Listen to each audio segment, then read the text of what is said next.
أعوذ بالله من الشيطان الرجيم بسم الله الرحمن الرحيم الحمد لله والصلاة والسلام على رسول الله وعلى آله وصحبه أجمعين رب اشرح لي صدري ويسر لي أمري واحلل عقدة من لساني يفقه قولي.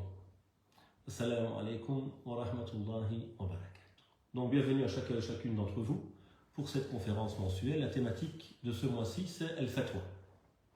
Alors c'est un terme un peu technique, je m'en doute, c'est un sujet technique en même temps, mais certains m'avaient demandé d'en parler, surtout après la conférence du mois passé où on a abordé Al-Fiqh, la jurisprudence. Et donc quelle différence entre le fiqh, c'est-à-dire l'interprétation théorique des textes, et la fatwa. Donc on va voir aujourd'hui cette notion. Alors tout d'abord, nous savons que l'islam est universel, on est d'accord là-dessus. Il n'est pas venu pour une époque, pour un moment, pour un peuple donné.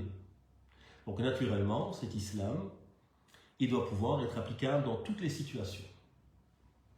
Donc il a besoin de certains leviers, de certains outils. Puisque, est-ce que le Coran et la Sunna disent tout? Est-ce que dans le Coran et la Sunna, on vous parle du don d'organes? Est-ce que dans le Coran et la Sunna, on vous parle de l'euthanasie? Est-ce que dans le Coran et la Sunna, on vous parle de prix en avion? Oui ou non? Non. Donc il y a toute une série de questions, on se rend bien compte, que le Coran et la Sunna n'ont pas abordées.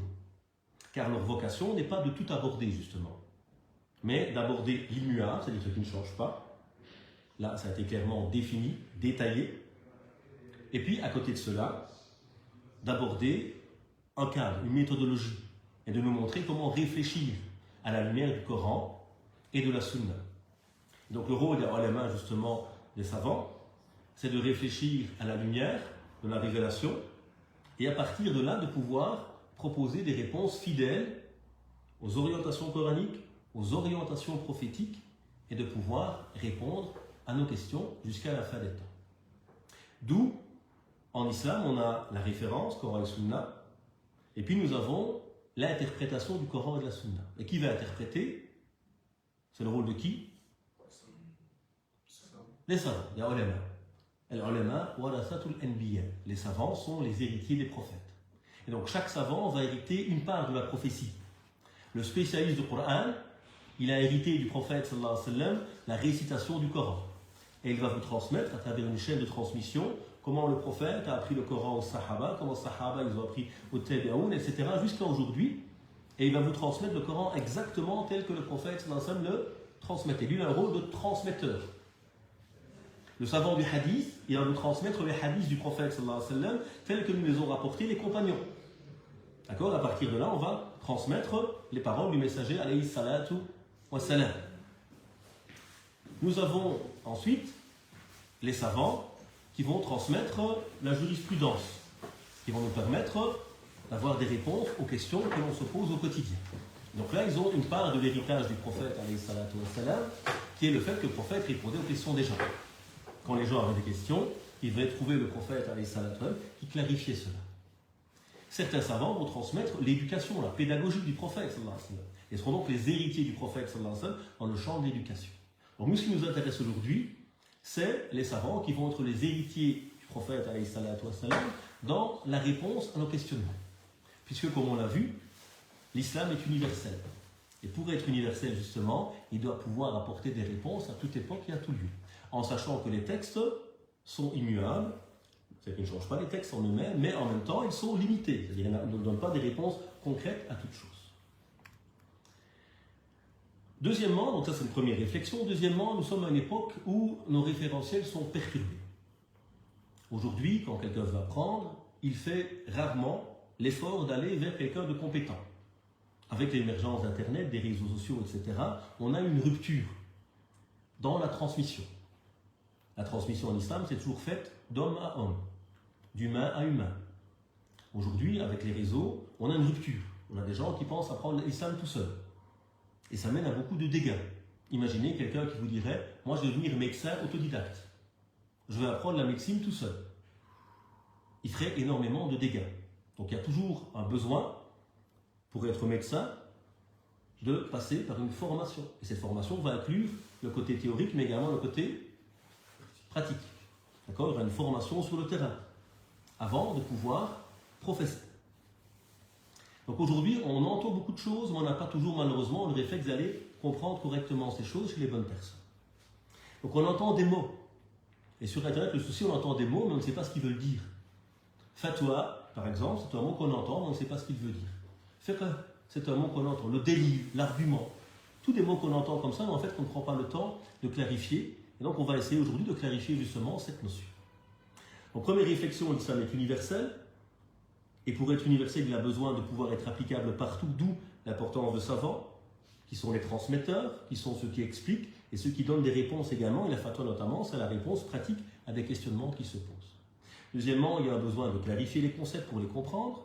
Troisièmement, nous vivons dans un monde complexe, dans une réalité qui s'est accélérée.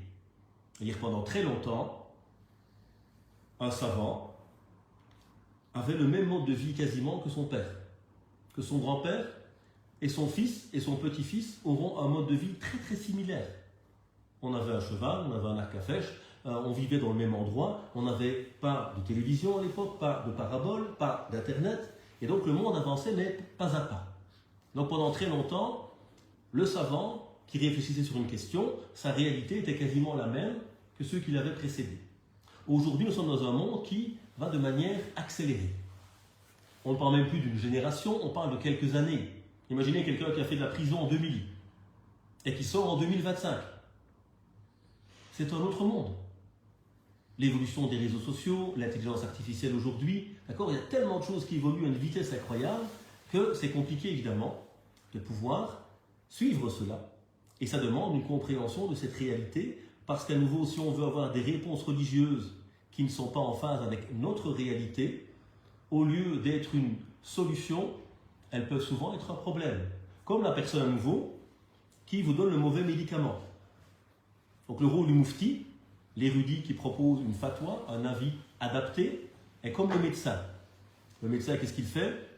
Il vous écoute, il vous ausculte, il analyse votre bilan médical et à partir de là, propose une solution. Donc quand moi j'importe des avis qui viennent d'une autre époque ou d'un autre lieu et je propose ces réponses à quelqu'un qui vit ici, au lieu de l'aider parfois, je fais tout le contraire. On verra ces notions par après, Inch'Allah. Donc dans ce travail de ce qu'on appelle l'ijtihad, l'effort d'interprétation de la part des érudits, il y a l'objectif de pérenniser la religion. C'est-à-dire aujourd'hui, imaginons que personne n'aurait fait l'effort de traduire l'islam en français. Qu'est-ce qui se passerait pour la plupart d'entre nous? Impossible pour nous d'apprendre notre religion s'il n'y a pas une traduction du Coran, une traduction de la Sira, la vie du prophète, une traduction d'ouvrage. Donc c'est un travail, c'est un ijtihad aussi, c'est un effort intellectuel qui va permettre de comprendre le message quand on ne maîtrise pas la langue de la révélation qui est la langue arabe. On a besoin aujourd'hui de réponses à mes questions. Moi je ne vis pas au XVe siècle, je ne vis pas au Yémen, je vis ici en Belgique dans une réalité qui n'est pas la même qu'un autre pays. Donc il y a ce besoin justement de pouvoir en permanence avoir une réflexion adaptée, aussi bien dans le discours, al-khitab, que dans les réponses concrètes à travers ce qu'on appelle les fatwas. C'est ce que nous allons analyser aujourd'hui. Et donc il y a besoin de clarifier les choses et de prendre le temps de s'asseoir pour apprendre. Et pas d'être toujours dans ce cycle de rappel sur rappel sur rappel sur rappel comme on a sur les réseaux sociaux, qui en fait ne forme personne. J'appelle ça des teasers. Vous voyez, quand il y a un film, on vous donne la petite intro de 2-3 minutes pour vous donner envie. Et puis on s'arrête là.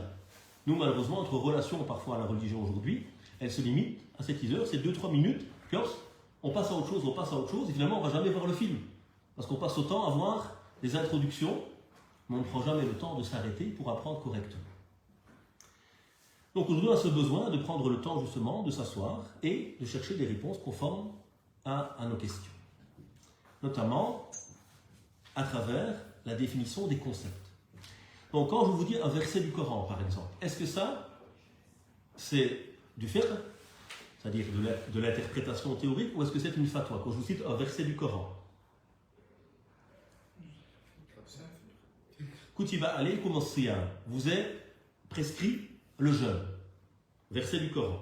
Est-ce que ça c'est du fiqh, de l'interprétation, ou est-ce que c'est une fatwa, un avis concret à votre avis? Fatwa. C'est une fatwa? C'est concret. C'est aucun des deux. Très bien. Ça c'est un texte. Le texte c'est la source. la source va être interprétée. Donc on va faire le fiqh. Le fiqh, il va nous dire, donc l'interprétation va nous dire, que veut dire as-siyam? As-siyam, c'est le jeûne, de l'aube au coucher du soleil. Quelles sont les conditions pour que le jeûne soit obligatoire? Il faut être musulman, il faut avoir atteint la puberté, etc., etc. Donc ça c'est le fiqh, c'est l'interprétation concrète. Donc ne confondons pas le verset, qui est une source brute, et l'interprétation du verset qui est le fiqh. Qu'est-ce que la fatwa maintenant? C'est moi, Ahmed, qui ai 15 ans, est-ce que je dois jeûner en période estivale, etc., etc., etc. Et là, on va me dire à moi, oui, tu dois jeûner. Non, tu ne dois pas jeûner parce que tu es diabétique et que le jeûne est dangereux pour toi. Ça, c'est la fatwa. Donc, on a besoin de clarifier justement toutes ces notions pour ne pas se tromper. Parce que le jeûne d'aujourd'hui, c'est quoi? On lui envoie un verset sur Internet. Voilà, c'est comme ça. Non, non, ça, c'est une source. Il faut maintenant, on a des bouquins et des bouquins et des bouquins pour vous expliquer nos sources. Donc, il ne suffit pas d'avoir un verset ou un hadith en tête, comme le pensent les jeunes d'aujourd'hui. Ça y est, c'est ça mon délit, comme disent les jeunes. C'est ça mon argument. Non, il faut comprendre comment on interprète le hadith. Donc, ne pas confondre source et fiqh, c'est-à-dire interprétation par quelqu'un de compétent, et fatwa, c'est-à-dire réponse adaptée à un cas concret. Autre élément également qui pose problème aujourd'hui, c'est à travers justement l'impact de la modernité qui a tendance à entrer dans une forme de relativisme parfois par rapport aux sources, de s'attaquer au cadre, à l'héritage que nous avons. On a des gens qui te disent maintenant, on est tous musulmans, pourquoi j'écouterais des savants? Moi je suis musulman aussi, donc moi je peux interpréter par moi-même, moi je peux comprendre par moi-même, pourquoi j'aurais besoin d'un savant? C'est comme si on vous disait, nous on est tous citoyens, donc étant citoyen, je connais automatiquement les lois belges, je connais automatiquement l'histoire belge. Non. Être citoyen, c'est vivre sa citoyenneté, c'est payer ses impôts, c'est aller voter, mais ça ne fait pas nous des spécialistes de la Belgique. Être musulman, c'est vivre sa foi. Ça ne fait pas de moi un spécialiste qui en maîtrise les sources et qui est capable de les expliquer. Donc attention à cet anarchisme parfois qui est prôné par certains. On va dire maintenant chacun va interpréter à sa sauce. Ça c'est la fin de tout cadre. On ne va pas vous dire au football, chacun joue comme il veut. Ben, c'est mon ressenti. Moi je pense que c'est comme ça le foot. Tu peux penser ce que tu veux mon frère, mais tu ne joueras pas foot. Et si tu penses que tu peux prendre la balle avec tes mains, tu auras une carte rouge. Et si tu penses que tu mets un coup de coude à ton voisin, tu seras exclu aussi. D'accord? Donc il y a un cadre dans tous les domaines de la vie, et dans l'islam aussi. Donc ça c'est un problème, l'anarchisme. Autre extrême parfois, c'est le conformisme. C'est-à-dire que c'est des gens qui vont te dire, ça a été écrit par un grand savant, l'imam un tel, donc c'est ça qu'on doit appliquer aujourd'hui. Non. L'imam un tel a répondu aux questions de son époque. D'accord? Donc dire que ce savant a des réponses adaptées, c'est pas le dénigrer, c'est pas diminuer de sa valeur, mais c'est comprendre que dans les avis pratiques, ils sont nécessairement relativisables et renouvelables, parce qu'à nouveau, l'avis d'un médecin il y a 3 siècles, c'est pas l'avis du médecin aujourd'hui. D'accord? Et pour 2 personnes qui ont la même maladie aujourd'hui, le médecin proposera parfois des remèdes différents, parce qu'on n'a pas le même bilan médical. Parce que moi, j'ai pas les mêmes solutions que toi. Moi, je suis médecin dans un camp de réfugiés. J'ai rien à part ma trousse. Moi, je suis dans un hôpital hyper moderne à Tokyo. Pour la même maladie, toi, tu ressors 2 semaines après en marchant, lui, il ressort amputé. On n'avait pas d'autre solution que de lui couper la jambe. D'accord? Donc tout ça, ce sont quelques introductions pour justement mieux comprendre un petit peu de quoi on va parler, Inch'Allah. Premier élément, c'est définir le fatwa. Le fatwa, c'est tabyin al-hukm al-shar'i. C'est clarifier le statut légal, an dalil, d'après un argument, liman sa'ala anhu, pour celui qui a posé la question. Donc, le fatwa, c'est quoi? C'est quelqu'un qui va nous interroger et dire à monsieur le Moufti, donc le Moufti, c'est celui qui donne les fatwas, monsieur le Moufti, il m'arrive telle chose, que dois-je faire? Et il va vous clarifier la réponse pour votre situation. D'accord? Donc le fatwa, c'est quoi? Tenzil al-hukm al-mujarrad fil waqi'. C'est descendre un statut brut dans une réalité relative. D'accord? Donc on a vu tout à l'heure, kutiba alaykum as-siyam. Vous êtes prescrit le jeûne. Ça veut dire quoi? Que tout musulman doit jeûner. Maintenant, il y a des conditions. Celui d'entre vous qui est malade ou en voyage, qu'il compense plus tard, donc il ne peut pas jeûner, qu'il compense ses jours plus tard. Donc on voit qu'il y a le statut brut, l'obligation du jeûne, et puis il y a des conditions d'application, on appelle ça des shurut, et puis donc il y a des situations qui vont mener à ce qu'on appelle une dérogation, qui fera que moi, si le jeûne est nocif pour moi, je ne dois pas jeûner. Allô, monsieur le Moufti, je m'appelle Fatima. Ok. Vous êtes musulmane? Oui. Donc vous devez peut-être jeûner. J'ai ma raison, je suis doué de raison. Vous devez peut-être jeûner. Vous avez vos menstrues? Ah, vous ne pouvez pas jeûner. Donc là, c'est pas, le Moufti, vous voyez, il ne répond pas comme ça. Il interroge. Et le statut du jeûne, c'est l'obligation. Ça, c'est le statut brut. Mais le fatwa, la réponse pour mademoiselle, c'est qu'elle ne peut pas jeûner. Pourquoi? Elle est en période de menstrues. Et les menstrues, c'est un manière, qu'on appelle ça, un empêchement légal qui nous interdit même de jeûner. Ça, c'est le fatwa. D'accord? Et donc, le prophète, alayhi salatu wassalam, était quelqu'un justement qui interagissait avec les gens. On lui pose la question, Ya Rasulallah, uqabbilu ala sa'im. En prophète, puis-je faire un bisou à ma femme pendant le jeûne? Et il dit oui. Un second pose la même question après, et il dit non. Donc c'est la même question, le même prophète, la même époque, la même mosquée. Mais qu'est-ce qui change alors? Ce sont deux situations différentes. Et donc le prophète dit oui à un et non à l'autre. Ça, c'est les fatwas. D'accord? La norme, c'est que ce qui est interdit dans le jeûne, c'est la relation intime. Mais les prémices peuvent être aussi permis, tant qu'ils ne sont pas trop dangereux, mais s'ils mènent, qui peuvent mener à la relation intime, vont être interdits par précaution. Donc les compagnons sont perturbés parce que le prophète lui pose la même question et il répond par deux réponses différentes. C'est comme les jeunes, aujourd'hui, ils m'appellent au téléphone, jeunes ou moins jeunes d'ailleurs. Je ne comprends rien, monsieur l'imam. J'ai une question, je regarde sur internet, il y a 10 réponses différentes. Parce qu'ils ne comprennent pas, en fait, toutes ces logiques. Ils ne comprennent pas que sur des questions secondaires, il y a une pluralité d'interprétations possibles. Et donc, plusieurs réponses n'est pas spécialement un problème. Mais il faut peut-être chercher la bonne réponse aussi par rapport à la situation de monsieur ou de madame. Donc ici, il y a quelqu'un, en fait, le prophète va expliquer, il dira « Donc quand il voit les compagnons perturbés, parce que pour la même question, il y a deux réponses différentes, il dira « La personne âgée, il sait se maîtriser. » Donc il va clarifier que pourquoi est-ce qu'il est interdit aux jeunes, de peur que cette jeune personne qui est mariée depuis peu fasse un bisou, puis 2 bisous, puis 3 bisous, et puis est trop loin. Alors à lui, on lui a fermé la porte par prévention. Par contre, Hajj Miloud, il a 60 ans de mariage, machallah, il dit, fais un bisou tant que tu veux, il n'y a pas de problème. Toi, tu sais te maîtriser. D'accord? Donc ça, c'est un exemple du prophète sallallahu alayhi wa sallam. On lui pose une question et il répond différemment. Pourquoi? Parce que les réalités de chacun sont différentes. Donc ça, c'est une fatwa, si vous voulez. Et la fatwa, évidemment, va être proposée par quelqu'un de compétent. Ce n'est pas un jeu. D'accord? Aujourd'hui aussi, le problème des jeunes et des moins jeunes avec Internet maintenant, tout le monde pense qu'il sait tout. Tu poses n'importe quelle question à n'importe qui, il sait. Et s'il ne sait pas, il y a chat pour répondre à ma place. D'accord? Donc aujourd'hui, on a fait preuve de pudeur, d'humilité. Parce qu'un des dangers, justement, du net, c'est donner l'impression, l'illusion de maîtriser des choses qu'on ne maîtrise pas en réalité. Et donc ça fait naître dans le cœur l'orgueil. Moi je sais, moi j'ai trouvé. Et on trouve parfois même en classe, on est en train d'enseigner, on voit quelqu'un qui ah monsieur, c'est faux ce que vous dites. J'ai trouvé sur Google une réponse différente.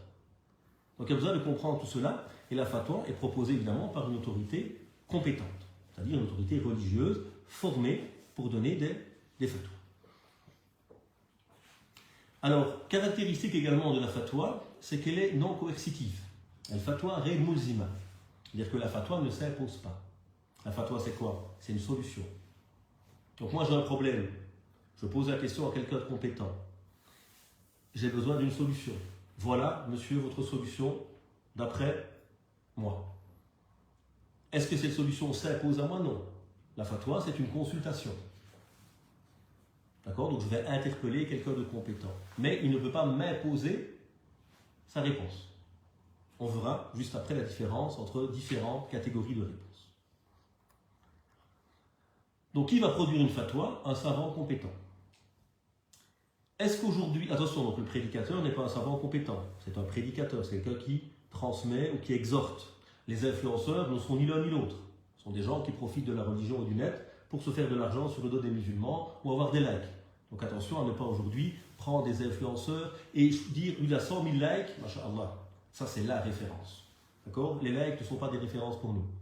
Quand vous écoutez quelqu'un qui parle de dîn, de votre religion, interrogez-le. Où est-ce que tu as étudié? C'est quoi ton diplôme? Quelles sont tes références? Nous, malheureusement, nos références, c'est celui qui a le plus de vues. D'accord? Donc, c'est un érudit, quelqu'un qui est formé, qui est un spécialiste de ce domaine. Ne confondez pas non plus le généraliste. Nous, les imams, on est des généralistes. Nous, on ne produit pas de fatwa. D'accord? Donc, nous, on ne produit pas le médicament, si vous voulez. Qu'est-ce qu'il fait le généraliste quand on va chez lui? Il m'ausculte, il m'écoute. Est-ce que c'est de ces généralistes qui produisent les médicaments? Non. C'est des sommités, des grands spécialistes qui travaillent des fois toute leur vie pour trouver un nouveau remède. D'accord? Donc là, on a des spécialistes nous, qui produisent des remèdes. C'est les savants. Le généraliste, l'imam, le professeur de religion formé, etc., ce sont des généralistes. Eux, qu'est-ce qu'ils font? S'ils ont été formés, ils ont les outils comme le fait le généraliste, c'est-à-dire pour comprendre la pharmacie de l'islam, les réponses qui sont produites par les gens compétents, et comprendre votre situation. Et là, qu'est-ce qu'il fait? Comme le fait le généraliste, il fait le lien entre votre état spirituel ou humain et le bon médicament qu'il va chercher dans la pharmacie de l'islam. En rappelant, comme on l'a dit, que cet avis ne s'impose pas. D'accord? Des fois, des gens, par exemple, quand on donne un avis religieux, ils s'offusquent. Ah, je suis contre ça. Mais on ne t'a pas dit que tu devais le faire. Tu as posé une question, on t'a proposé une solution. Tu veux la suivre, marhaba, tu ne veux pas la suivre, c'est entre toi et Dieu, c'est ta conscience. Je ne peux pas t'imposer la fatwa. La fatwa est une solution qu'on va proposer à quelqu'un. Donc les savants, les imams, les prédicateurs ne font pas des fatwas. Ils vous transmettent des avis. D'accord? Alors il y aura également une différence entre produire une interprétation, donc il y a un savant qui va produire une interprétation théorique. Donc, par exemple, il va écrire un livre sur la jurisprudence de la prière. Comment prier? Donc il va vous écrire, voici Takbiratul Ihram, Allahu Akbar, ça c'est obligatoire. Lever les mains, c'est recommandé. Pourquoi c'est obligatoire de dire ça ou recommandé de dire ça? Parce qu'il y a tel ou tel argument. Il va expliquer les statuts de la prière, le statut des actes de la prière de manière théorique. Ça, c'est ce qu'on appelle le fiqh. D'accord? Donc le fiqh, c'est l'interprétation érudite des textes. Vous avez compris ça? Mais ça reste de la théorie. Donc j'ai un livre qui vous apprend comment prier. Théoriquement. Le mufti, il a des savoirs en plus que n'a pas spécialement le faqih, le juriste. Le juriste, il reste de l'interprétation théorique. Donc il a les outils pour faire du fiqh. Le mufti, il a des outils en plus. C'est quoi? C'est la connaissance de la réalité. Donc moi, je peux être un très bon théoricien qui produit des avis juridiques dans la théorie, comment on prie, comment on jeûne, est-ce qu'on peut manger ceci, est-ce qu'on peut manger cela, d'accord? Mais c'est de la théorie. Le mufti, il doit avoir les outils pour produire la théorie, mais aussi pour comprendre la réalité. Tout le monde n'est pas capable de maîtriser la réalité. Ensuite, il doit pouvoir lier la réalité et le bon avis. Donc le mufti, il a des outils en plus que le théoricien, qui reste dans la réflexion théorique, qui produit comment prier selon la théorie. Et l'autre, il dit, pour toi, dans ta situation, je vais t'expliquer comment faire. Et donc il va, le mufti, faire ce travail de relier ce qu'on appelle l'ahkam al-taklifiyya ou l'ahkam al-wad'iyya. Dans le droit musulman, donc là c'est la théorie, on a ce qu'on appelle les 5 statuts, vous les connaissez. Tout acte en islam a un statut, un hukm. C'est soit l'obligation, soit la recommandation, soit la permission, soit la réprobation, soit l'interdiction. Donc boire de l'alcool c'est quoi? C'est haram. Faire la prière c'est quoi? Obligatoire. Lever les mains dans la prière c'est recommandé. Manger une pomme c'est halal. Faire des gestes inutiles dans la prière c'est makrouh, c'est réprouvé. D'accord? Donc chacun des gestes que nous faisons a un des 5 statuts. Ça, ce sont des statuts bruts. D'accord? Ensuite, théoriquement, on va définir l'ahkam et le wada'iyya, c'est-à-dire les statuts ou les normes d'application. Prenons le cas de la prière. Quand est-ce que la prière de midi est obligatoire? Est-ce qu'à 11h du matin, elle est obligatoire? Non. Elle a ce qu'on appelle un sabab, une cause. La cause, c'est quoi? Lorsque le soleil commence à quitter le zénith, d'accord, que l'heure de la prière entre, la prière devient obligatoire pour moi. C'est ce qu'on appelle sabab. Donc tant qu'il n'y a pas sabab, ce n'est pas obligatoire. Il y a ce qu'on va appeler shart, une condition. Par exemple, pour faire la prière, il y a encore quoi comme condition préliminaire pour faire la prière? Il y a les ablutions, se diriger vers la qibla.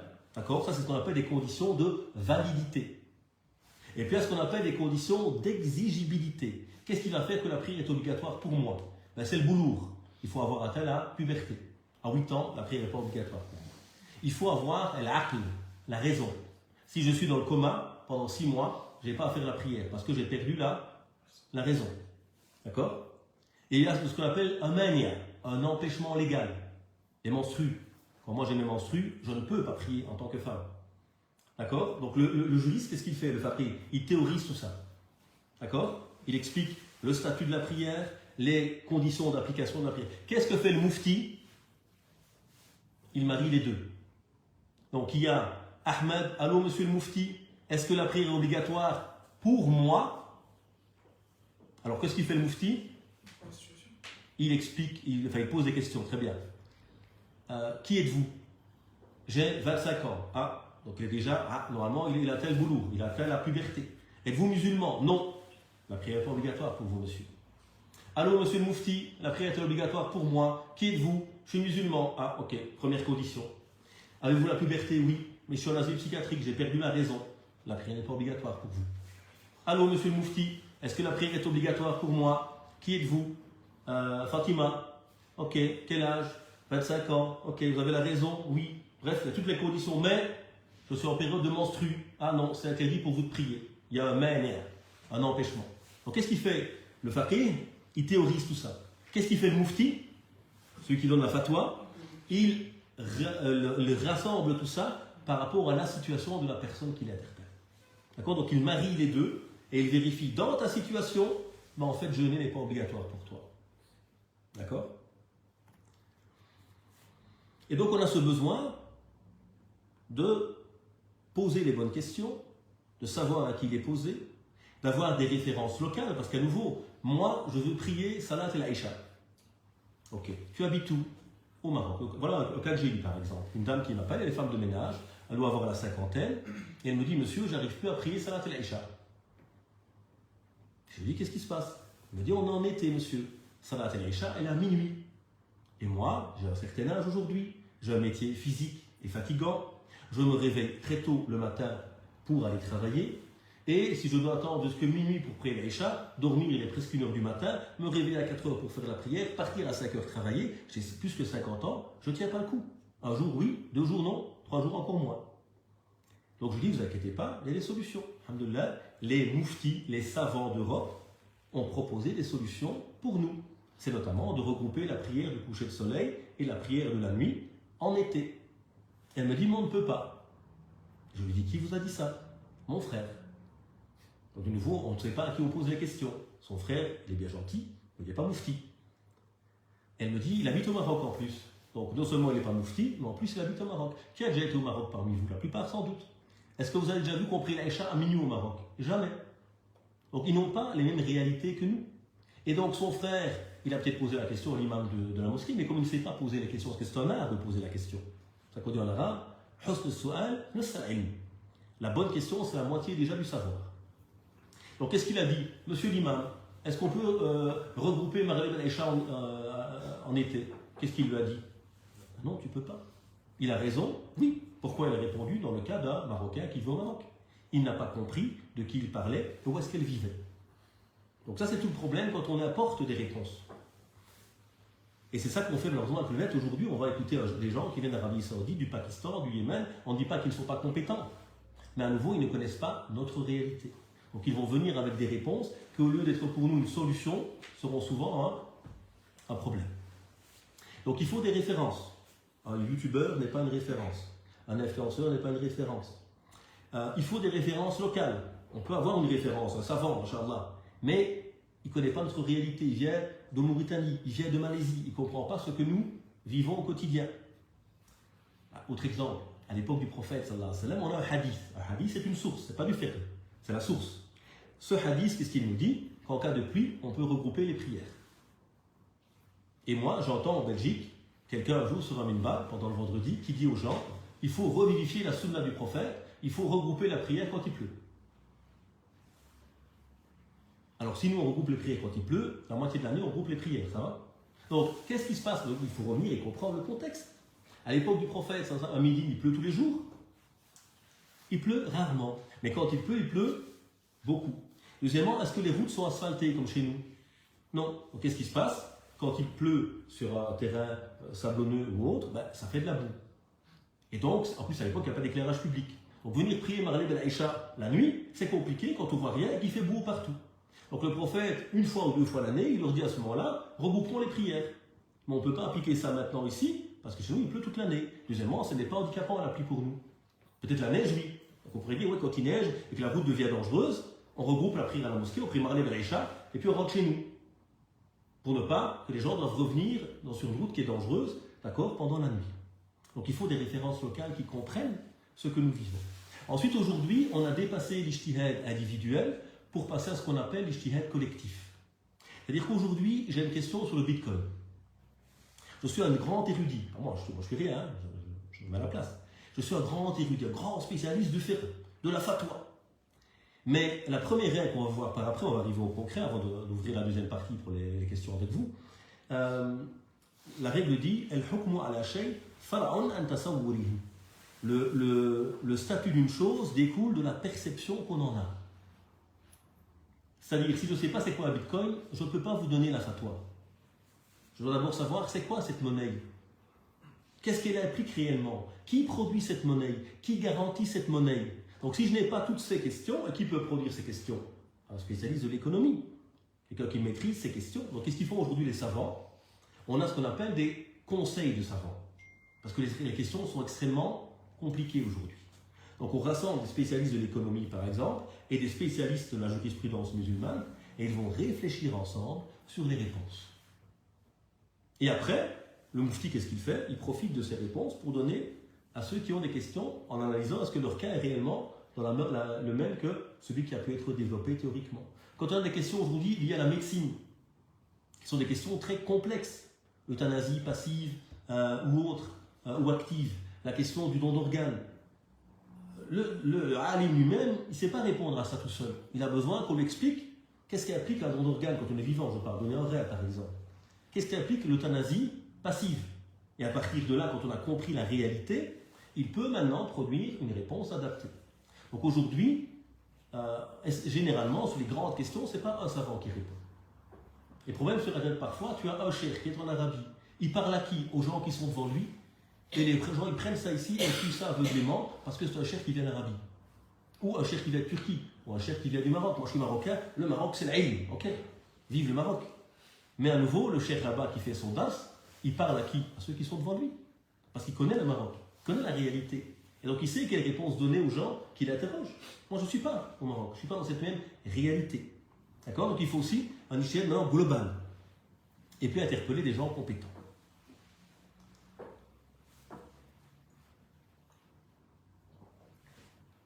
Un autre élément intéressant, c'est de pouvoir distinguer les casquettes. Aujourd'hui, comme je l'ai dit, nous sommes dans un moment où les repères sont perturbés. Parce qu'on n'enseigne plus, on n'étudie plus comme c'est prévu en islam. Donc on apprend par soi-même, on est autodidacte. Et à nouveau, essayez, allez sur Internet quand vous maîtrisez vous un sujet. Bon, moi je suis architecte. Je vais sur Internet, il y a des gens qui parlent de construction, de maisons. Je remarque directement qui est le bon, qui est le charlatan.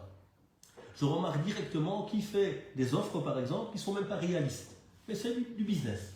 Je découvre rapidement l'influenceur, qui est là pour faire ses likes, et pas pour autre chose.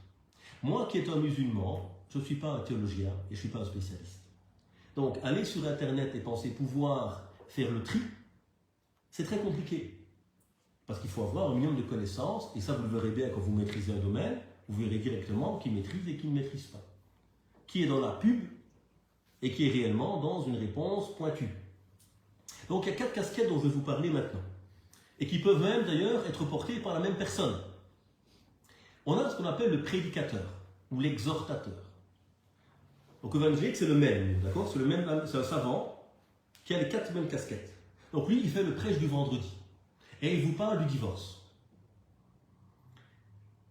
Et dans certains avis, celui qui dit à son épouse tu es divorcé, tu es divorcé, tu es divorcé 3 fois d'affilée, c'est un divorce définitif. Leur couple, c'est fini. Donc moi, je suis l'imam qui fait de l'exhortation. Ce n'est pas mon but. C'est de réveiller vos cœurs. C'est de vous mettre en avant le danger du divorce. C'est de vous faire peur. Vous n'utilisez pas le mot divorce. Quand vous disputez, vous ne dites pas je vais divorcer.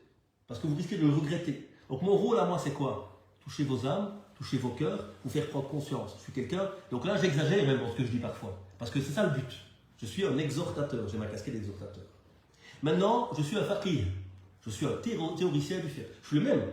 J'enseigne le fiqh à la faculté en Égypte. Et j'enseigne à mes étudiants le fiqh malikite. Et je vous dis, chez nous les malikites, le divorce, si on dit 3 fois à ta femme que divorcer, c'est un divorce définitif. Voilà ce qu'on dit chez nous. Maintenant, je suis le même prof de nouveau, faqih, mais qui est là une casquette dans les 4 écoles. Il y a plusieurs écoles, plus que 4 en réalité, mais 4 majoritaires. Et je vous dis, chez les malikites, on dit ça. Chez les hanafites, je vous explique la théorie. D'accord? C'est notre casquette. Je ne vous donne pas des réponses. Je vous explique comment les savants ont produit les réponses. Je ne suis même pas un faqih, en fait, j'explique le fait. Maintenant, je suis le moufti, c'est-à-dire je suis la même personne de nouveau. J'ai mon bureau. Et à mon bureau arrive Ahmed qui s'est disputé avec sa femme et qui lui a dit tu es divorcé, divorcé, divorcé. Et maintenant, Ahmed, il est devant moi en train de pleurer. On s'est disputé avec ma femme, je l'ai mise dehors, je lui ai dit t'es divorcé 3 fois, maintenant je regrette, j'aime ma femme, elle m'aime, on a 3 enfants. Qu'est-ce qu'on peut faire, monsieur le moufti? Moi qui disais, vendredi passé sur le minbar, celui qui dit 3 fois à sa femme que divorcé, c'est fini pour eux. Moi qui est dans mon cours de fiqh, je vous disais, chez nous les malikites, celui qui dit 3 fois t'es divorcé, c'est un divorce définitif. Maintenant j'ai une nouvelle casquette. La casquette c'est laquelle? Celle de moufti. Mon rôle c'est de donner une réponse adaptée à la situation. Alors mon but c'est quoi? C'est détruire cette famille ou protéger cette famille? Protéger la famille. Donc moi, j'ai mis ma casquette de moufti. Mon but c'est de trouver une solution à cette personne.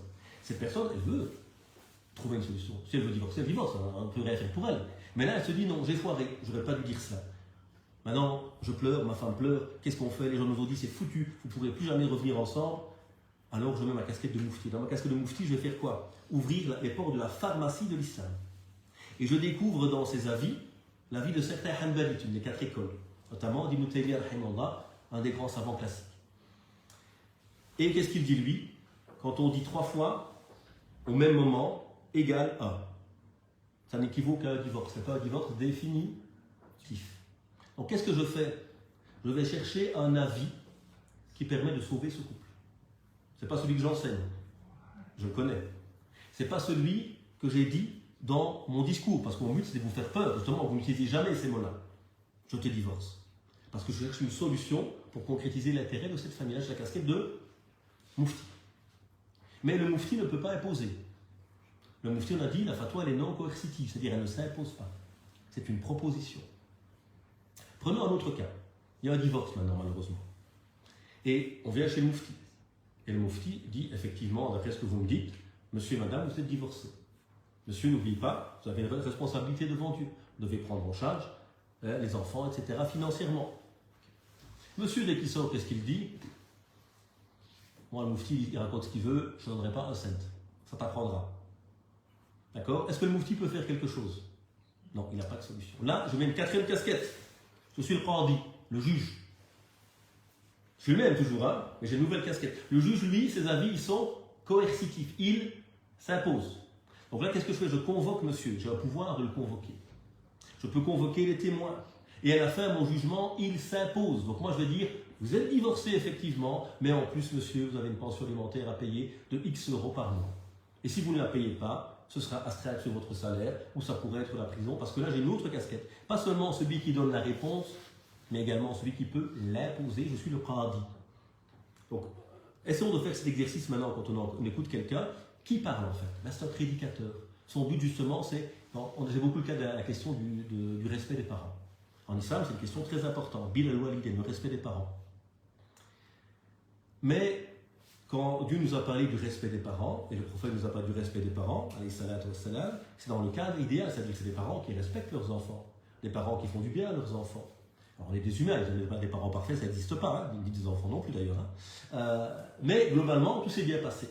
Donc là, on doit avoir ce respect des parents. Mais j'ai des gens qui me contactent qui ont des relations très toxiques. On a un père ou une mère qui détruisent leur enfant. Et je ne vous parle même pas des enfants qui ont 15 ans. Hein. Moi, j'ai des gens qui m'appellent qui ont 40, qui ont 50 ans, dont les parents ont toujours une emprise sur eux et détruisent leur propre famille.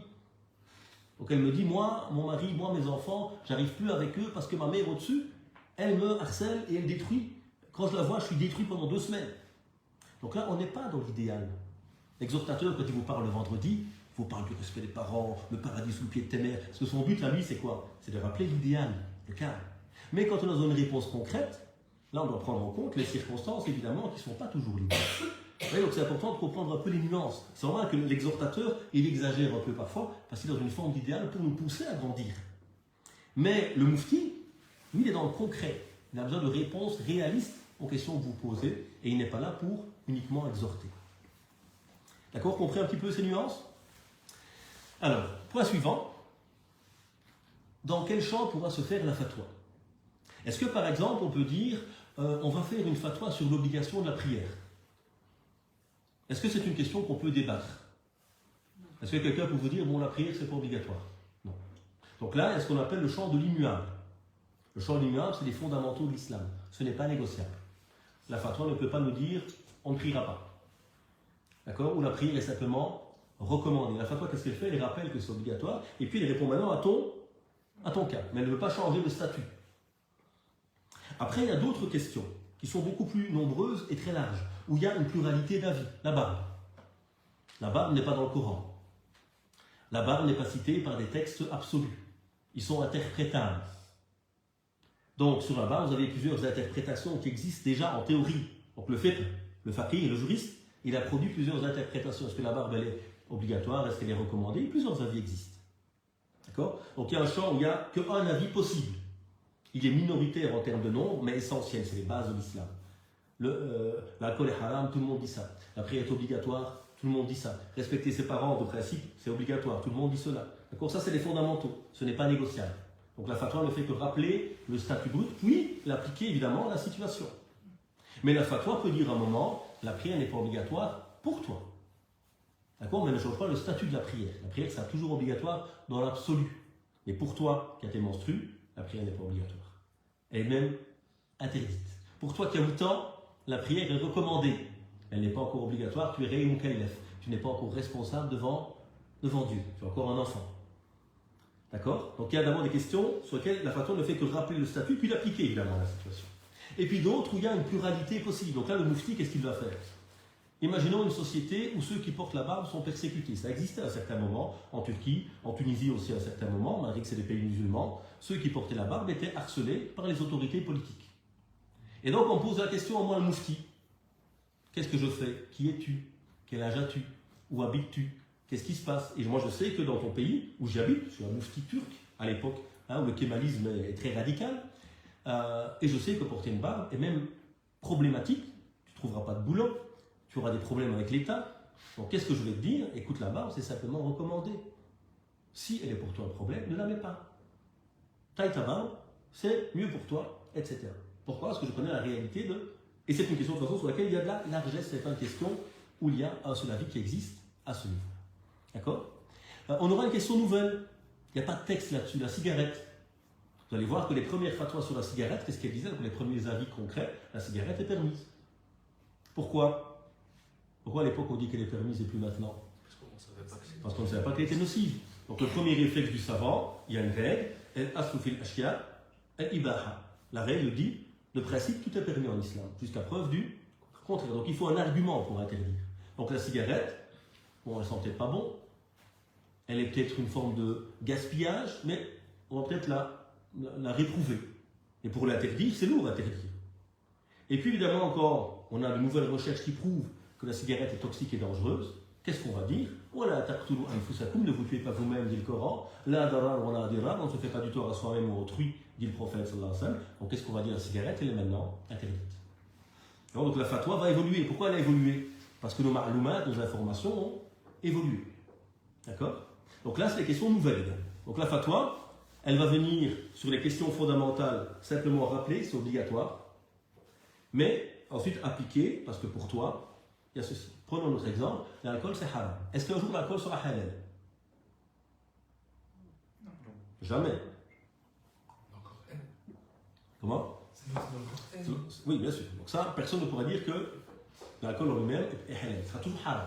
Maintenant, qu'est-ce qui se passe? Moi, dans les mêmes versets où on parle de l'interdiction du porc, par exemple, ou l'interdiction de la bête morte, juste après on nous dit juste après nous avoir interdit le porc, la bête morte, le sang, on nous dit juste après dans le verset, celui qui est contraint, sans y revenir volontairement et sans abuser, alors il n'a pas commis de péché car Dieu est pardonneur et miséricordieux. C'est ce qu'on appelle ad-darura ou ar-rukhsa, la dérogation et la prise en compte de la nécessité. Donc l'islam a une religion réaliste dans l'application. Donc là, on ne pourra jamais dire, le mufti dire l'alcool est halal. Mais si quelqu'un risque de mourir et qu'il n'a rien d'autre à boire que de l'alcool, le mufti dira, dans ce cas-là, tu peux consommer un peu d'alcool pour sauver ta vie. D'accord? On va venir avec une dérogation. Ça, c'est la fatwa. Mais jamais l'alcool ne sera halal. Jamais on ne pourra dire l'alcool est halal. Donc le hukm, le statut brut, le fiqh ne changera pas. Mais la fatwa peut même sur un acte fondamental soulever l'interdit temporairement pour la personne, pas le statut, parce qu'il y a une question de nécessité vitale. Je n'ai rien à manger à part du porc, je peux consommer du porc pour sauver ma vie. Et donc, après, le fiqh, il va te dire le porc est haram, ça ne changera jamais. Mais le fiqh aussi, donc la théorie, il te dit, mais il y a des dérogations possibles. Et le mufti, qu'est-ce qu'il fait? Il analyse ton cas. Moi, je veux manger du jambon. Pourquoi tu veux manger du jambon? Parce qu'à l'école, tout le monde se moque de moi. Ce n'est pas une daroula, ce n'est pas une nécessité vitale. On ne pourra jamais te permettre de manger du porc pour être accepté par tes amis ou pour avoir une promotion au boulot, parce que le patron, il veut absolument manger un sandwich avec lui au jambon de porc. Non, je ne peux jamais, dans ce cas-là. Par contre, je vais mourir de faim, il n'y a rien d'autre que du porc, je peux en consommer pour sauver ma vie. Là, c'est le cas de daroula. Alors, on y est presque, en tout cas pour la partie théorique. Donc, comment maintenant produire une fatwa? Donc, comment le mufti va produire cette fatwa? Première chose qu'il doit faire, c'est comprendre les textes. D'accord? Donc, de quoi est-ce qu'on parle? Dans quelle situation sommes-nous théoriquement? On parle de la prière. Donc, on va dire qu'est-ce que est le statut de la prière, quelles sont les possibles dérogations. On va comprendre d'abord le texte. Ensuite, on va comprendre la réalité. Qui est face à moi? Et à partir de là, on va maintenant relier les deux. Donc, la prière est obligatoire, mais elle a des conditions d'application. Est-ce que cette personne en face de moi, elle est douée de raison? Non, elle ne l'est pas. Donc, la prière n'est pas obligatoire pour elle. D'accord? Donc, ça, c'est le mufti qui va répondre. Pour toi, la prière n'est pas obligatoire. Et quand le mufti répond aux questions, il doit aussi intégrer d'autres éléments. Premier élément, il faut que sa réponse soit fidèle à ce qu'on appelle maqasid de sharia, aux objectifs de la voie divine. On ne peut pas avoir une réponse qui est contraire aux finalités de l'islam. On verra des exemples par après. Et il faut également que les conséquences de la fatwa ne soient pas contraires de nouveau aux objectifs. On verra des... Donc, c'est-à-dire qu'il ne réfléchit pas qu'à la réponse immédiate. Il réfléchit aussi à quoi? Aux conséquences. En Turquie, par exemple, pendant longtemps, le voile a été interdit quasiment partout. Après la chute du califat, malheureusement, on a le régime d'Atatürk, grand tyran, apprécié en Occident car laïque, mais en réalité c'était un grand tyran, il avait le parti unique, il a imposé, il a retiré l'identité musulmane par force, et donc on a interdit le foulard quasiment partout, dans les hôpitaux, dans les écoles, etc. Donc là, les femmes musulmanes n'ont plus le choix, le foulard est interdit un peu partout. Un mufti pourrait leur dire, ben c'est bon, vous n'allez plus à l'école, vous n'allez plus à l'université, comme il n'y a pas de foulard, restez seulement chez vous. Cette fatwa, elle peut être théoriquement acceptable. Le foulard est une obligation pour la femme musulmane. Mais quelles sont les conséquences de cette fatwa? Si toutes les femmes musulmanes de familles conscientes, vu que le foulard est interdit partout, ne font plus rien et restent seulement à la maison, on va se retrouver avec toute une génération de femmes musulmanes qui n'ont plus été scolarisées. Et donc les conséquences vont être terribles. Parce que toutes les filles de familles pratiquantes deviennent, pas illettrées, mais en tout cas ont un bagage beaucoup moins que les autres, qui vont à ce moment-là dominer la société et empêcher justement ce renouveau, comme on a pu le voir en Turquie aujourd'hui, alhamdoulilah, où petit à petit, les gens qui ont une certaine conscience ont pu ramener plus de liberté dans le pays, notamment pour ceux qui vivent leur foi. Donc la fatwa, c'est comprendre le texte, comprendre le contexte, pouvoir marier les deux et réfléchir aussi aux conséquences. On va illustrer cela par quelques exemples. Donc par exemple, le Coran nous dit il incombe aux gens d'accomplir le pèlerinage pour Dieu, pour celui qui en a les capacités. C'est-à-dire qu'à la base, tout musulman, ça c'est le verset. On va rester d'abord au verset. D'accord? Traduction exacte. Et c'est un devoir envers Dieu pour les gens qui en ont les moyens d'aller faire le pèlerinage à la maison. Ça c'est le nas, le texte. C'est pas encore du fiqh, c'est le texte brut. Maintenant le fiqh c'est quoi? C'est que les savants vont réfléchir. Que veut dire ce verset? Qui sont les nas? Parce que le verset dit, il incombe aux gens. Est-ce que les gens doivent faire le pèlerinage? Les gens, ça veut dire tous les gens. Est-ce que les chrétiens doivent faire le pèlerinage?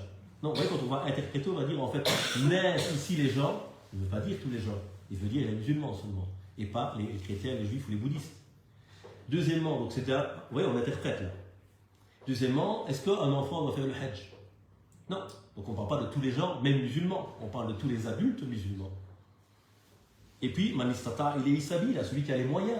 Donc moi, je suis un musulman handicapé, je ne sais pas me déplacer. Je ne suis pas dans l'obligation de faire le hajj. Moi, je vis dans un régime de dictature. On m'a interdit de sortir du pays. Le hajj n'est pas obligatoire pour moi. Donc finalement, un nas, quand on fait le fiqh, ça va être un nas. D'accord? On va interpréter, mais c'est logique tout ce qu'on dit, mais il y a des outils pour interpréter, bien sûr, je vulgarise. Très bien. Est-ce qu'il fait écrit quelque part dans le Coran ou dans la Sunna qu'on doit faire un vaccin pour aller au Hajj? Est-ce que dans Sourate 115, on vous a dit vous êtes obligatoire le vaccin? Il n'y a pas de Sourate 115, bien sûr, j'attends. D'accord? Est-ce qu'on limite l'accès au Hajj? Alors, prenons une machine à remonter dans le temps. Nous revenons en 1925, un siècle plus tôt. Et on demande à tous les savants du monde musulman. Vous savez qu'en 2025, il y a des savants qui vont limiter l'accès au pèlerinage. Et qui vont dire tous les musulmans ne peuvent pas le faire. Comment est-ce que les savants de l'époque vont réagir à votre avis? Bien ou mal? Qu'est-ce qu'ils vont dire? C'est pas possible. Comment on peut empêcher les gens de faire le Hajj? Pourquoi est-ce qu'ils disent ça en 1925? Parce qu'ils ne connaissent pas notre réalité. À l'époque, peu de gens font le Hajj. Quelques milliers de personnes. Or, le Hajj, il a une particularité. Un, c'est un lieu géographique très limité. On peut l'agrandir, mais il y a des limites à un moment, lui-même. Deux, c'est un temps très limité. Donc, à un moment, on a eu, vous vous rappelez, bon, vous êtes un peu jeunes certains, mais il y a quelques dizaines d'années, quand certains n'avaient pas encore fait un ijtihad justement de nouvelles fatwas, on avait des morts à l'Hajj. On avait des gens qui étaient piétinés à l'Hajj. Tellement il y avait des gens à ce moment-là. Donc, qu'est-ce qu'ont fait les savants? Ils ont fait une fatwa, ils ont fait un ijtihad, ils ont réfléchi par rapport à leur réalité. Qu'est-ce qu'ils ont dit? On va mettre des visas. Et les visas vont être limités. Et donc, chaque pays aura un quota.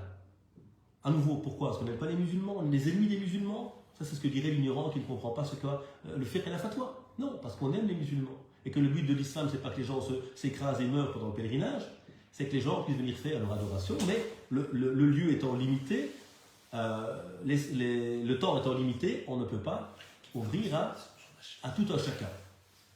D'accord? Donc il y a des limites. Donc là, qu'est-ce qu'on va faire? On va limiter l'accès. On va imposer un vaccin, pourquoi? Parce qu'on se retrouve avec des millions de gens d'endroits différents. Il peut avoir certains virus et donc on va imposer certains vaccins. Tout ça n'est ni dans le Coran et la Sunna. Et certains petits jeunes qui regardent, ils vont vous dire ouais, il est où ton délire, mon frère? C'est quoi ton argument? Où c'est dans le Coran et la Sunna, soi-disant? Mais le Coran et la Sunna, ce n'est pas répéter un texte. C'est une série d'outils précis qui demandent du savoir, qui vont permettre d'interpréter et de comprendre correctement le verset et d'être fidèle à quoi? Aux finalités. Parce que les finalités, notamment de l'islam, c'est sauver la vie. Si on part faire le Hajj et qu'on meurt, il y a un problème. Une des finalités de l'islam, c'est protéger la religion. Si la religion devient le lieu de religion, le pèlerinage devient un lieu de chaos, on est en train de nuire à la religion elle-même.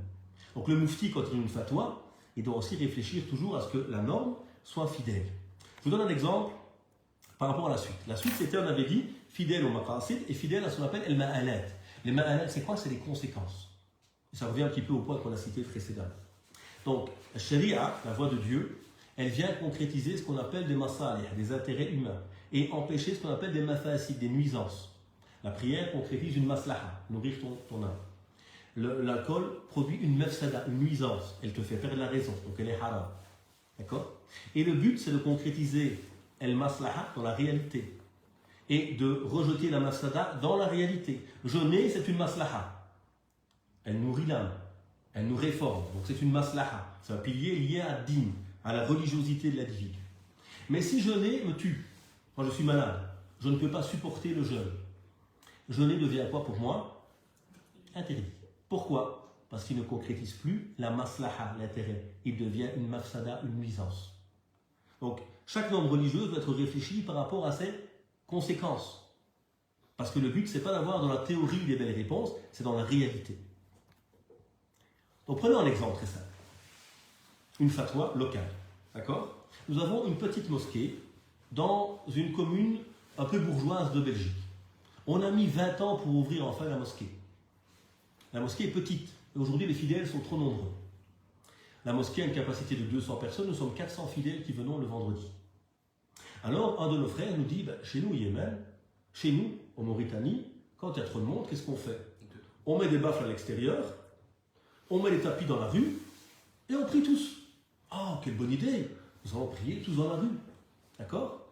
Et ils ont appelé en plus un imam de Mauritanie qui a dit, ah, très bonne idée, c'est comme ça qu'on fait chez nous, bismillah, allez-y, bloquez la rue avec 2 voitures, mettez des grands tapis et priez dans la rue. En apparence, ça peut sembler intéressant. On fait, machallah, les musulmans, on aime prier dans la rue maintenant, ça peut sembler tentant. Mais c'est quoi les conséquences de cet avis? Qu'est-ce qui va se passer demain? L'image des subventions. La police va déjà arriver, vous avez bloqué la rue, d'accord? Les paparazzi et les sites d'information populistes seront tous là en train de faire des photos. Nous qui avons mis 20 ans à ouvrir la mosquée, on va mettre 2 minutes pour la fermer.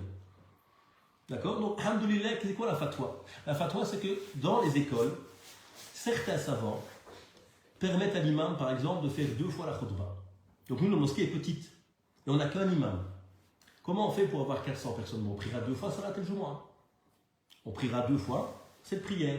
Mais le problème, on est malikite, et chez nous, les malikites, l'imam doit avoir la même intention que les fidèles. C'est-à-dire l'imam ne peut pas faire 2 fois le Jumu'ah.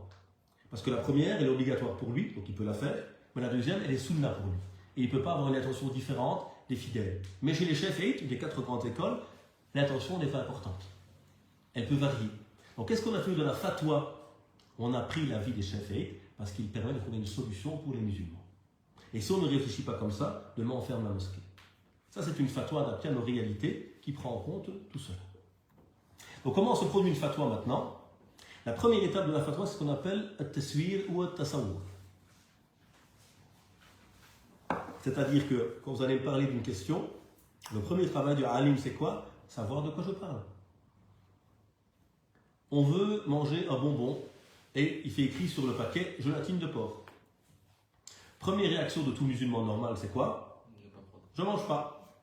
D'accord? Maintenant, quand on vient chez le savant, il a un travail à faire. C'est quoi? Analyser ce produit. C'est pas un morceau de lard, hein, le bonbon. D'accord? Il sait très bien que c'est pas un morceau de jambon. Donc, qu'est-ce qu'on va faire? Est-ce que le moufti peut répondre directement à la question? Non, il va chercher des spécialistes. On va analyser le produit.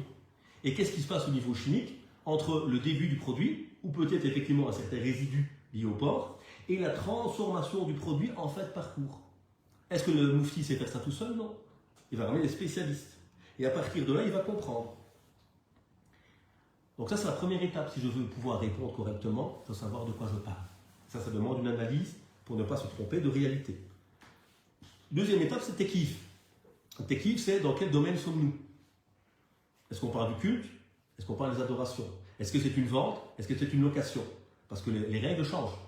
Dans le culte, par exemple, on ne peut rien faire sauf ce que Dieu a établi. Dans le quotidien, les habitudes, les transactions, on peut tout faire sauf ce que Dieu a interdit. Là, on ne peut rien faire dans le culte. Donc si quelqu'un vous dit, on va inventer une nouvelle prière, la prière Fatima. Nous, on aime bien Fatima, elle est super sympa. Et donc, on vient tous à la mosquée, Allahu Akbar, et on fait Salat Fatima. Là, il y a jour, c'est pas permis. Pourquoi? C'est du culte. Dans le culte, on ne peut que faire ce que Dieu a établi, avec une marge de manœuvre toujours dans l'interprétation, mais on ne peut pas inventer un nouveau culte.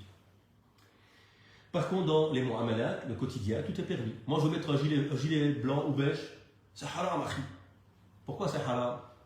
C'est quoi ton argument pour prouver que c'est halal? Mais tout est halal à la base. On peut tout faire en islam à la base, sauf dans le culte. D'accord? Donc on va mettre la question dans son bon champ d'application, sinon on se trompe. Et puis on a ce qu'on appelle at-tatbiq, c'est-à-dire on va maintenant réfléchir à l'application concrète de la situation, et là on produit la fatwa. Donc il y a 3 étapes pour produire une fatwa chez le spécialiste. 1. De quoi on parle? Prenons un cas concret, l'anniversaire. Souvent les jeunes pensent aujourd'hui que fêter son anniversaire c'est haram soi-disant. Très bien. Que fait d'abord l'alim? Il va analyser c'est quoi un anniversaire? C'est commémorer sa naissance.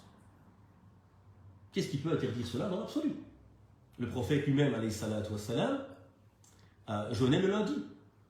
Et quand on lui disait pourquoi au prophète tu jeûnes le lundi, il dit c'est le jour où je suis né. Donc il a mis de la valeur dans le jour dans lequel lui-même est né. Donc moi je veux comprendre l'anniversaire. Donc, je vais analyser c'est quoi l'anniversaire. Donc, c'est commémorer sa naissance. Deuxièmement, est-ce que c'est une fête religieuse ou pas? Là, on tombe dans le deuxième cas. Donc, c'est quoi l'anniversaire? Et qu'est-ce qu'il y a à cet anniversaire? Finalement, on se retrouve pour boire de l'alcool, c'est haram. Et c'est l'alcool qui rend l'acte haram, pas l'anniversaire en lui-même. Deuxièmement, on a ce qu'on appelle le tekif, c'est-à-dire on va analyser quoi? Cet anniversaire, c'est quoi? C'est un culte ou un acte coutumier? Est-ce que c'est un acte de la coutume, une habitude, ou est-ce que c'est un acte cultuel? Si c'est un acte cultuel, c'est haram. Pourquoi? Parce qu'en islam, on n'a que deux fêtes cultuelles. La fête du sacrifice, la fête de la fin du Ramadan. Par contre, si c'est un acte coutumier, on peut faire toutes les fêtes qu'on veut. Je fête la réussite de ma fille aux examens, tu as le droit. Je fête mon anniversaire de mariage, tu as le droit. Je fête ma naissance, tu as le droit. Je fête la fête nationale, tu as le droit. Parce que tout ça, ce sont des fêtes coutumières. D'accord? Et puis, on aura le tatbiq, l'application. Si je remarque peut-être qu'effectivement, dans le pays où je suis, l'anniversaire se transforme toujours en beuverie, peut-être par précaution, je vais l'interdire. Pas pour lui-même, mais parce qu'il est lié, dans notre société, imaginons, à des actes dépravés. Et donc, par précaution, on va l'interdire. Je suis dans un pays où personne ne fait l'anniversaire. Peut-être je ne vais pas l'encourager, parce que c'est une coutume qui vient d'ailleurs. Je suis dans un pays où tout le monde fait l'anniversaire. D'accord? Donc ça, c'est le travail du moufti. Donc je prends un cas très concret, est-ce que ça la fatwa? Allô, monsieur le moufti.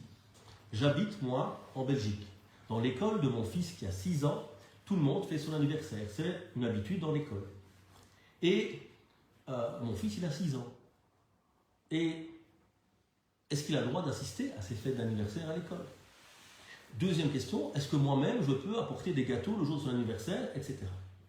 Donc le moufti, qu'est-ce qu'il fait? L'anniversaire, c'est quoi? C'est commémorer la naissance de quelqu'un. Est-ce que dans l'absolu, c'est interdit? Non. Deuxièmement, est-ce que c'est un culte? Ou est-ce que c'est un acte coutumier? Ce n'est pas un culte. Donc c'est ceux qui interdisent l'anniversaire, vous allez voir sur Internet, vous allez taper sur Internet, est-ce qu'on peut fêter son anniversaire? Ils vont dire non, c'est haram. C'est quoi leurs arguments? On n'a que 2 fêtes en islam. Mais ce n'est pas une fête religieuse. Donc vous n'avez pas compris déjà c'est quoi l'anniversaire. Parce que ceux qui donnent ces fatwas, ils vivent loin d'ici. Ils ne savent même pas c'est quoi l'anniversaire. Donc je peux comprendre que pour eux, peut-être, ils ont un peu peur. Parce que c'est quelque chose qui vient d'ailleurs. Quand on nous parle nous d'Halloween, on rejette, je dis pas que c'est Halloween, mais Halloween, même culturellement, je le rejette. Même sans être musulman. Pourquoi? C'est pas ma culture. Moi, j'ai jamais fait Halloween avant. Même sans être musulman. Maintenant, on nous apporte des fêtes qui sont commerciales, qui viennent des États-Unis. Donc moi, je la rejette par protectionnisme culturel. Ça s'entend. Mais là, le moufti, il analyse, c'est quoi l'anniversaire? Est-ce que cet anniversaire, il est réellement un culte? Non. Il est un acte coutumier. Et la norme dans les actes coutumiers, c'est quoi? C'est que tout est permis. Troisièmement, l'application. Moi, j'ai un enfant de 6 ans. Et quand on est petit, on se construit. Et si à chaque fois qu'il y a un anniversaire à l'école, je dois m'absenter, ou me cacher, ou me sentir mal à l'aise, comment mon enfant va pouvoir se construire sainement dans son école? Deuxièmement, c'est un enfant de 6 ans. Allez, on va être honnête, vous êtes à l'école, vous avez 6 ans. Et on vous propose, à chaque fois qu'il y a un anniversaire, des gâteaux. On n'a pas cours pendant une demi-heure. Comment est-ce que l'enfant de 6 ans ressent ce moment? Bien ou mal? Revenez à vos 6 ans. Tout le monde va dire c'est chouette, vive les anniversaires. Et moi, le musulman de la classe, miskin, non, il ne faut pas y aller. Voir, on te fait rater l'école ce jour-là. Qu'est-ce qui naît en toi? Une mauvaise image de ta propre religion qui te prive d'un moment de joie. Et moi, j'aimerais bien, comme tous mes copains, parce qu'on est des enfants, on frime. Hey, t'as vu mon anniversaire que j'ai ramené? Toi, tu vas ramener quoi? Moi, Walou. Je vais ramener chez moi. D'accord? Donc l'enfant, tu vas le priver. Pourquoi? Pour un avis qui vient d'un monde qui n'est pas le nôtre et qui ne comprend même pas la question dont on parle. Ça, c'est le rôle du moufti qui va prendre en compte tous ces éléments. Dernier exemple, et puis on termine. Donc la fatwa, on a dit taswir. De quoi on parle? Là, la question, c'est quoi? Je suis un converti. Est-ce que je peux aller, le jour de Noël, rendre visite à mes parents? Ça, c'est une fatwa, c'est une question très concrète. Qu'est-ce qu'il fait le moufti? Il doit savoir c'est quoi rendre visite à la Noël chez ses parents en Belgique. Est-ce que c'est un moment de culte? Est-ce que dans les familles belges, quand c'est Noël, les gens sont en train de prier du matin au soir? Non. Est-ce que c'est un moment de beuverie ou de perversité? De principe, non, oui. C'est possible que certains boivent un verre de vin. Je ne dis pas que c'est bien, mais globalement, ce n'est pas un endroit où tout le monde se shoot, et est en train de fumer, de boire, et je ne sais pas quoi, non. Deuxièmement, je parle d'un converti. Le converti, c'est quelqu'un dont les parents ne sont pas musulmans, parce que lui, il est venu à l'islam. Et j'aime bien, faire une pédagogie inversée. Imaginez-vous, qui êtes musulman, On vous dit le jour de l'Aïd, tu ne vas pas chez tes parents. Comment tes parents vont ressentir la chose, bien ou mal? Très mal. D'accord? Donc moi, quand je suis converti à l'islam, moi je suis musulman. Est-ce que je fête la Noël? Non. Parce que c'est plus ma fête. Moi je suis musulman, je ne fais pas de fête chrétienne. Mais pour mes parents, c'est une fête importante. Et donc quand je vais chez mes parents pour la Noël, je ne vais pas fêter Noël. Je rends visite à mes parents pour une fête qui est importante pour eux. D'accord? Donc c'est la préservation des liens de parenté. Donc là, j'analyse la question. De quoi on parle réellement? Parce que certains, dans les pays étrangers, ne savent pas c'est quoi la Noël, ils ne savent pas c'est quoi un converti, ils ne savent pas que c'est juste une fête de famille culturelle en réalité. Deuxièmement, t'es kiff. On est dans quelle situation? Est-ce que c'est du culte? Est-ce que c'est une question du quotidien? Est-ce que moi je participe à un culte ou je suis simplement invité à une fête familiale? Donc on va analyser un peu toutes ces questions-là. Troisièmement, tatbiq, l'application. Et on a parlé des conséquences également. Si ne pas y aller peut entraîner une rupture familiale. Si ne pas y aller donne une image très négative de ma foi. Ça devient un problème dans ma vie. Et ça devient quelque chose de contraire à l'esprit de l'islam.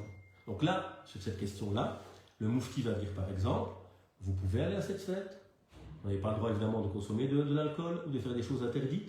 Si jamais, imaginons qu'ils sont encore vraiment chrétiens et qu'ils font une prière pendant 20 minutes, vous vous mettez à côté et vous ne participez pas évidemment à la prière. Mais vous allez assister, pourquoi? Parce que vos parents sont importants, parce que l'islam nous appelle à respecter nos parents, parce que l'islam nous permet même d'épouser une chrétienne. Donc si l'islam de principe a permis d'épouser une chrétienne, il ne nous a pas obligés à la convertir, on ne peut pas obliger quelqu'un à se convertir. Donc ça veut dire que la propre épouse du musulman peut être elle-même chrétienne.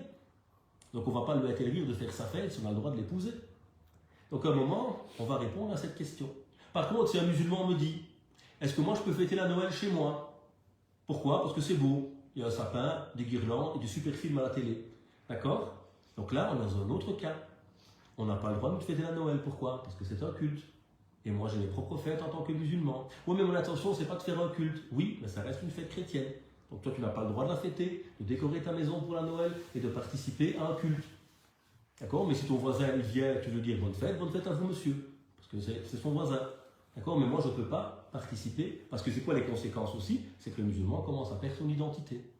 Et commence à faire des fêtes qui ne sont pas les siennes. Et demain, dans une génération ou deux, le musulman, il a oublié qui il est devenu quelqu'un d'autre. Donc ça, c'est la fatwa. On va clôturer cette partie théorique et puis rentrer dans le débat, Inch'Allah Ta'ala. Donc en conclusion, 3 petits éléments peut-être sur tout ce qu'on a vu. Un, on a vu que l'islam est universel et que cette universalité entraîne toujours le besoin d'avoir des savants compétents qui analysent le monde et qui offrent des solutions et des pistes aux musulmans. 2, la fatwa c'est quoi? C'est une réponse circonstanciée. C'est l'analyse d'un cas concret et la réponse en se basant sur des arguments évidemment, et c'est traduire le fiqh, l'interprétation théorique, dans une réalité relative. 3, cette fatwa a d'être prise auprès de gens compétents qui connaissent notre réalité, qui peuvent nous écouter, pas seulement une réponse préenregistrée. Et cette fatwa, elle est censée concrétiser les objectifs de l'islam, être au service des musulmans, et elle n'est pas coercitive, elle ne s'impose pas, mais elle est une solution. Et si on ne comprend pas tous ces principes, et qu'on pense qu'un texte, c'est une réponse, alors que le texte est la source sur laquelle on se base pour produire une réponse, si on pense qu'un livre de fiqh, un livre de théorie écrit à 500 ans peut répondre à mes questions concrètes, on est à côté de la plaque, donc il y a besoin de comprendre toutes ces notions-là, et à partir de là, de pouvoir justement comprendre correctement et chercher des avis. À nouveau, vous n'êtes pas capable de choisir des avis vous-même, sauf sur des questions très simples. Donc qu'est-ce qu'on fait quand on est malade? On va chez un généraliste. Quand j'ai une petite plaie, je mets un pansement. Quand j'ai mal à la tête, je prends un petit médicament. Mais dès que la question devient plus complexe, je vais chez un généraliste. Donc moi, le musulman, quand j'ai une question plus complexe, liée à mon divorce, il nous en protège, liée à un don d'organes, liée à des questions compliquées, est-ce que je vais me lancer dans le business des monnaies, des crypto-monnaies, etc. Tout ça, on va chez un généraliste. Monsieur l'imam, voilà la question qui me tracasse, c'est quoi la réponse? Et l'imam vous connaît, analyse votre situation et répond par rapport à cela. Est-ce que l'avis de l'imam est obligatoire? Non. Mais attention, j'ai ma conscience. C'est-à-dire, je dois avoir une réponse. Donc si c'est la seule réponse que j'ai, je dois l'appliquer. Et on ne doit pas non plus commencer à tourner. C'est-à-dire quand moi je vais chez le généraliste, est-ce que je vais voir 5 médecins pour la même question? Non. Le problème qu'on a aujourd'hui, par exemple, on m'appelle des fois, je donne une réponse, moi je suis un tout petit, je ne fais que transmettre des réponses des savants. Je ne suis pas un savant, bien sûr. Mais j'argumente et je dis voilà, pourquoi j'ai choisi la réponse, voici l'autorité de la réponse. Et parfois, il y a des gens qui me le disent, ils me rappellent après, me disent monsieur, votre réponse m'a convaincu, mais sur Internet, tout le monde dit que c'est haram. Internet n'est pas une référence, hein. Et surtout sur Internet, ceux qui ont les pétrodollars notamment peuvent payer tout simplement l'accès à leurs réponses. Et donc, on a souvent une vision qui est très tronquée de la réalité de la pensée théologique musulmane. Donc, à nouveau, je dis à la dame, c'est une dame en l'occurrence, vous faites ce que vous voulez, madame. Moi, je vous ai proposé une solution. Vous en êtes convaincu, vous refusez de l'appliquer parce que vous avez peur, c'est votre droit. Moi, j'ai fait vous proposer une solution qui est adaptée, qui est proposée par des savants compétents. Que Dieu nous accorde un savoir, la piété, la sincérité, nous permettre de revenir vers nos autorités pour comprendre notre religion correctement. Subhana rabbika, rabbil izzati amma yasifun, wa salamun ala al-mursalin, walhamdulillahi.